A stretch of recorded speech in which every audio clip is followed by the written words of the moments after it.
L'Assemblée nationale sénégalaise a adopté le budget 2025.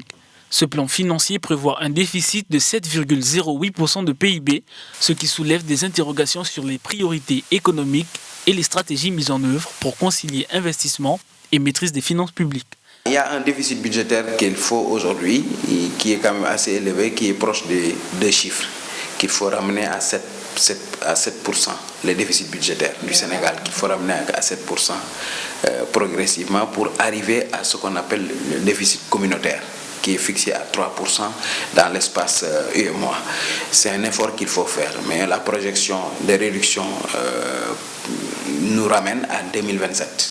Selon cet expert, le budget tant attendu pourrait jouer un rôle crucial dans la concrétisation des projets de l'État. C'est un budget orienté vers des projets par rapport au plan d'investissement public 2025-2027. Il y a un montant de 150 milliards qui a été inscrit dans ce projet, dans ce PIP, pour amorcer un peu le développement économique du Sénégal.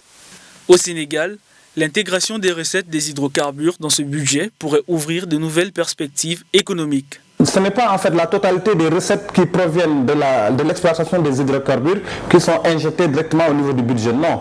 Il y a une loi qui a été établie qui permet de prendre une partie, de mettre ça au niveau de ce qu'on appelle le fonds intergénérationnel.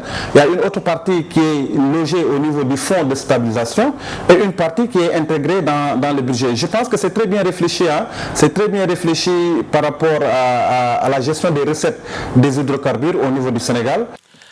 Le projet de loi de finances s'élevant à 6 395 milliards de francs CFA s'inscrit dans la vision stratégique Sénégal 2050.